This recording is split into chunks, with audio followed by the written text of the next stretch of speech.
जरूर, यहाँ आपकी कहानी है। अगर आप प्रतिदिन ऐसे ही वीडियोस देखना चाहते हैं तो हमारे चैनल हॉन्टेड 2.0 को सब्सक्राइब कीजिए। रात के लगभग 10:30 बजे थे। आसमान में चांद अधूरा था, बादलों की ओट में छिपा हुआ। हवा में अजीब सी सरसराहट थी, जैसे कोई फुसफुसा रहा हो। सड़कें सुनसान थीं और गांव कालवन की सीमाएं धुंध में डूबी हुई थीं। वो 12 साल बाद अपने गांव लौटा था, आदित्य वर्मा। शहर में नौकरी करने के बाद जब उसे अपने पिता की मृत्यु की खबर मिली तो वो बिना कुछ सोचे समझे गांव की ओर रवाना हो गया। लेकिन एक बात जो उसे सबसे ज्यादा बेचैन कर रही थी, वो हवेली जो गांव के बाहर सुनसान जंगल में थी। वही हवेली जहां उसका बचपन बीता था और जहां से वो रातों रात भाग आया था। इस जगह में कुछ तो है, आदित्य ने कार की खिड़की से झांकते हुए कहा। ड्राइवर ने नजर मिलाए बिना जवाब दिया। साहब, रात में हवेली मत जाइएगा। लोग कहते हैं वहां कुछ है जो इंसानों का नहीं। आदित्य हंस दिया। अंधविश्वास। मुझे डर नहीं लगता। ड्राइवर ने कुछ नहीं कहा, बस हल्के से सिर झुका लिया।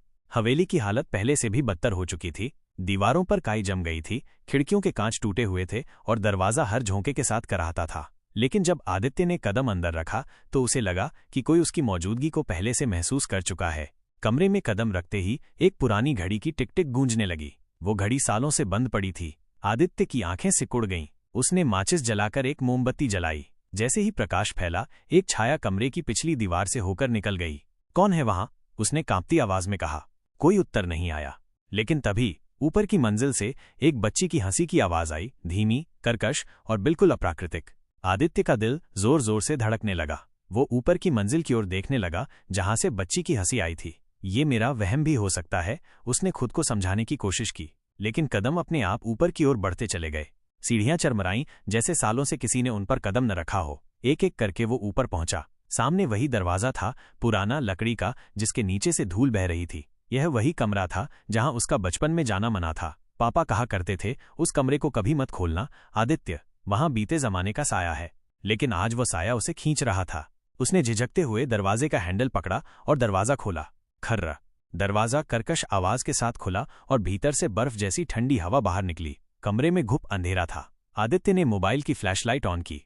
दीवारों पर अजीब चिन्ह थे, त्रिकोण, उल्टे क्रॉस और एक बड़ी सी आंख जो हर दिशा में घूर रही थी। कमरे के कोने में एक झूला था और उस पर बैठी थी एक गुड़िया, टूटी फूटी, सफेद पोशाक में, एक आंख गायब और उसके होठों से सूखे खून के निशान। जैसे ही आदित्य ने रोशनी गुड़िया की ओर डाली, गुड़िया ने सिर घुमा लिया और उसे घूरने लगी।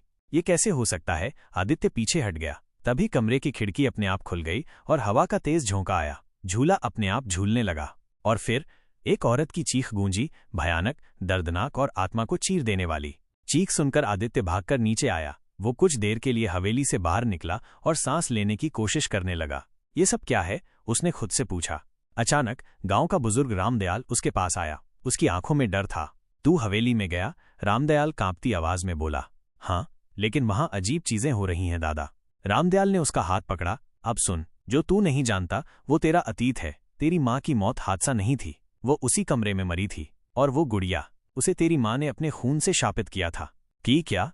तेरी माँ एक साध्वी थी। उसने काला जादू सीखा था, लेकिन कुछ गलत हो गया और अब उसकी आत्मा वहां कैद है। आदित्य ने जैसे ही रामदयाल की बातें सुनी, उसका दिल अंदर से कांप उठा। माँ, साध्वी, शापित गुड़िया। उसे बचपन की धुंधली यादें लौटने लगीं। माँ के कमरे से आती रहस्यमयी सुगंध, रात के सन्नाटे में गूंजती अनजानी भाषाएं और माँ की आंखों में छिपा कोई अनकहा डर। मुझे सब कुछ जानना है दादा, उसने दृढ़ता से कहा। रामदयाल ने गहरी सांस ली, फिर धीरे धीरे बोला। तेरी माँ वसुधा थी, एक तेजस्विनी। उसने तंत्र मंत्र सीखा ताकि अपने परिवार को हर बुराई से बचा सके। पर जिस किताब से वो ज्ञान ले रही थी, काली वाचा, वो शुद्ध नहीं थी। उसमें छुपे एक प्रेत अमध्या ने उसकी आत्मा को कैद कर लिया। लेकिन उसे छुड़ाया नहीं जा सकता। आदित्य की आंखों में आंसू थे। छुड़ाया जा सकता है, लेकिन कीमत देनी होगी। और उस हवेली में अब तुझे सिर्फ डर नहीं, अपने ही खून से लड़ना होगा। अगले दिन आदित्य फिर हवेली लौटा। इस बार उसने अपने साथ एक पुराना रजिस्टर, एक तावीज और माँ की तस्वीर रखी थी। हवेली की दीवारों पर लाल रंग से बने हाथों के निशान अब और स्पष्ट दिख रहे थे, जैसे ताज़ा खून से बनाए गए हों। वो सीधे उसी कमरे में गया जहां गुड़िया थी, लेकिन इस बार झूले पर कोई नहीं था। वह चौंका। गुड़िया कहाँ गई? उसने चारों ओर देखा। तभी फर्श से खून की पतली सी रेखा बाहर निकलती दिखी, जैसे किसी चीज को घसीटा गया हो। वो रेखा उसे हवेली के तहखाने की ओर ले गई। तहखाने का दरवाजा बहुत पुराना था और उस पर कुछ अंकित था, सत्य को खोजोगे तो स्वयं को खो दोगे। दरवाजा खुला और सामने था अंधेरा, बहुत गहरा और अंतहीन सा। जैसे ही वो अंदर गया, दीवारों से फुसफुसाहटें आने लगीं। उसे अपना नाम सुनाई दिया, आदित्य, आदित्य। माँ, उसकी आवाज़ टूट गई। तभी एक औरत की परछाई सामने आई, सफ़ेद साड़ी, उलझे बाल और आंखें जो खाली थीं, जैसे गड्ढों में उतरता अंधकार। तू आ गया मेरे बेटे, आवाज़ आई, लेकिन चेहरे पर कोई पहचान नहीं थी। क्या आप माँ हैं? नहीं, मैं वह हूँ जो तेरी माँ को खा गई। और फिर अंधकार टूट पड़ा। हवेली की दीवारें कांप उठीं। चारों ओर आग की लपटें दिखने लगीं, लेकिन असली नहीं, मानसिक आग थी। एक अजीब सी ऊर्जा ने आदित्य को जमीन से उछालकर दीवार से टकरा दिया। और तब पहली बार उसने उसे देखा, अमध्या। एक लंबा, धुएं जैसा काला आकार, बिना चेहरे के। उसकी आंखें नहीं थीं, पर फिर भी वो घूर रहा था। तेरी माँ ने मुझे जगाया था, अब तू मेरी आग बनकर जलेगा। आदित्य बेहोश हो गया।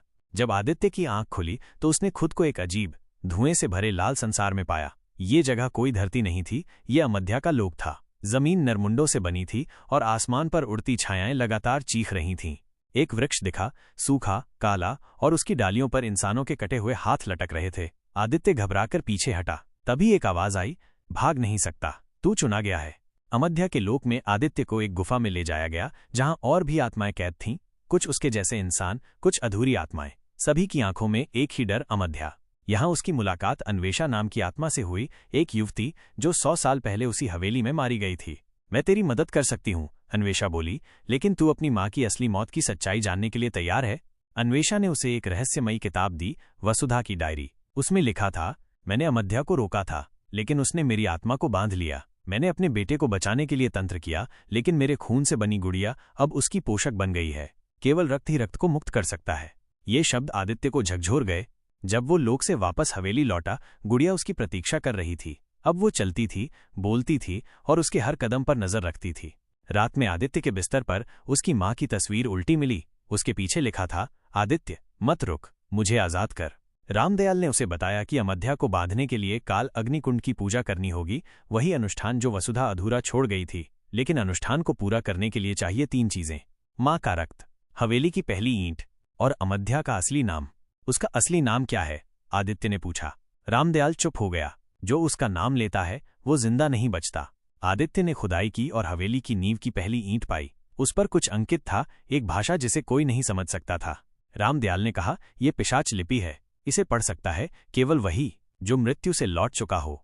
गांव के लोग हवेली से दूर भागने लगे। रात में घरों में दरवाजे अपने आप खुल रहे थे। लोग नींद में चलने लगे। एक बच्चा तो नींद में हवेली की ओर जाते हुए पकड़ा गया।